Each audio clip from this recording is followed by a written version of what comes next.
welcome to Optimum TV. I'm Stephen Adams, and today I'm joined by a special guest, Katie Brandt, who is Director of Caregiving Support Services at Massachusetts General Hospital's Frontotemporal Disorders Unit. Hello, Katie. Hi, Stephen. Thank you for having me on. Not at all. One of our clients, Vesper Bio, is involved in creating a disease-modifying treatment for FTD, as it's called, frontotemporal dementia. But Katie, you have a very personal reason for being involved in FTD, as I understand it. I do. I always say that it wasn't a job description, but a love story that led me to the role that I have today. And that's because I learned about FTD when my husband was diagnosed with behavioral variant FTD at the age of 29. And at that time, I was also 29, and that led me to my journey of being an FTD caregiver.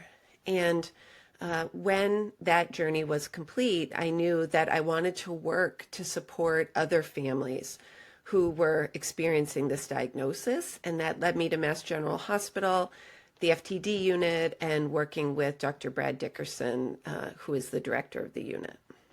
Okay, a very personal reason. Before we get into detail about diagnosis and what can be done for those who have FTD, please just explain exactly what frontotemporal dementia is. Yes, so thank you, Stephen, for that, because many times people have heard the phrase Alzheimer's disease and related dementias. So related dementias are really just additional conditions, additional progressive neurological disorders that lead to dementia. So frontotemporal disorders are conditions that affect the frontal and temporal lobes of the brain. Alzheimer's disease typically starts in the back of the brain. Why does this matter? Well, when we think of Alzheimer's disease, the first symptom that people see is like memory loss, issues with memory.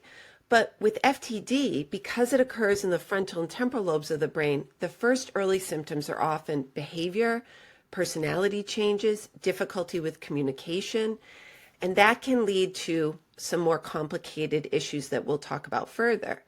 But important things to know about FTD is that it is the most prevalent young onset dementia. And oftentimes people really struggle to get that accurate diagnosis because it's considered an atypical form of dementia. Your husband was 29 when he was diagnosed, which is incredibly young. But as you allude to, FTD tends to become symptomatic at an earlier age than other dementias, certainly Alzheimer's or vascular dementia. What sort of age does it typically appear, although I appreciate there's quite a wide range? And what's often confused with, and is it difficult to getting a diagnosis? Yeah, so you're absolutely correct, Stephen. My husband was incredibly young. He was an outlier to be diagnosed in his late 20s. The typical age of onset for a frontotemporal dementia or frontotemporal degeneration is in the early 50s. That's a full 20 years earlier than a typical age of onset for an Alzheimer's disease or memory-related dementia. When we think about this, imagine being 50 years old. You're likely at the height of your career. You might still be parenting children in the home. You might be responsible for helping care for your own aging parents. So what's challenging about obtaining this accurate diagnosis is when a 50-year-old walks in to see their primary care physician, their doctor, and they're, experiencing these changes in personality and behavior, maybe getting in a little trouble, difficulties at work, the physician doesn't instantly think, oh, I bet they have a progressive neurological disease leading to dementia. And even more insidious is that oftentimes these personality and behavior changes are not recognizable by the person experiencing them themselves. So it takes outside people to notice and speak up to get the person with the diagnosis that medical attention they need. So it's not really denial, it's just not recognizing and not being able to recognize that this is happening to oneself. Yeah, the term is called anosognosia. So it's when you have a lack of awareness about your own limitations, disabilities, or challenges. So a very common example would be that we often have, once a person is diagnosed and experiencing some challenges with executive functioning, we'll suggest that they should no longer drive. And the person with the diagnosis will say, "What are you talking about? I'm a great driver. There's nothing wrong with my driving." And they just truly don't understand that they have a disease, an illness that's impacting their ability to make decisions, to be safe.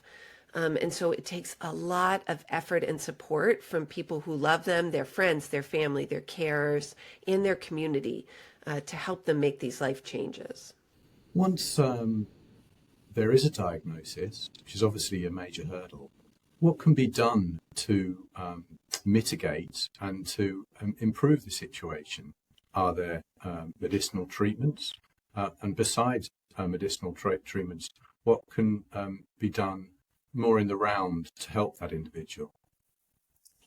After an individual is diagnosed with FTD, sometimes, as you mentioned, I work in the MGH FTD unit. We're a specialty clinic. And so we'll get people who will come to us for a second opinion.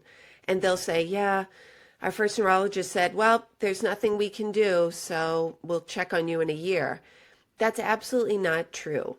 FTD presents symptoms that can be treated and managed with medication, with changes to your environment, with non-pharmacological behavioral interventions.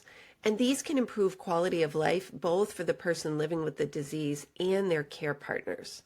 We know that all care doesn't happen in the clinic, and it's incredibly important. If you or your loved one has been diagnosed with FTD and your care provider is saying there's no treatment, that's not true. There are treatments to help ease the burden of the disease in your life. In terms of research, and I know there is research going on, both to understand the root causes of FTD and to obviously to come up with treatments and disease-modifying treatments for it. Why is it important that this research takes place, and what lessons, I suppose, does it hold for families of people who have FTD?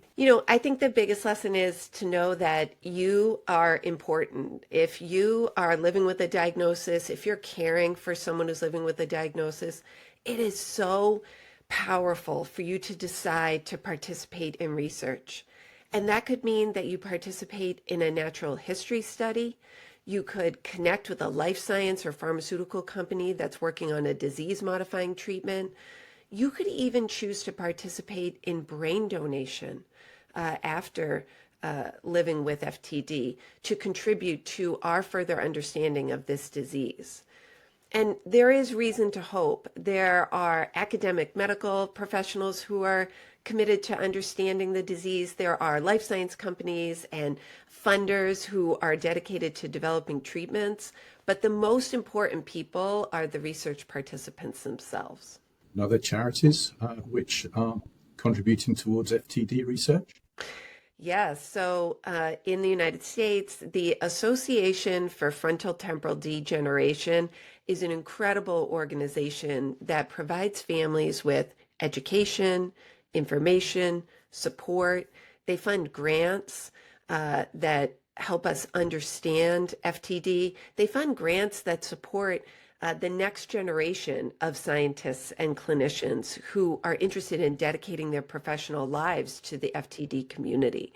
And so I would encourage anyone, if FTD has become present in your life, reach out to the Association for Frontotemporal Degeneration and get that support, that connection with the community of people who understand what you're going through.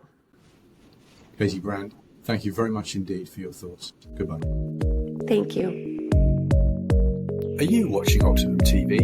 In our bite-sized episodes, we talk to European life science leaders about the hottest trends, innovations and capital market developments in the sector. To subscribe, visit @OptimumComms on YouTube. You can also watch all available episodes on our website, optimumcomms.com.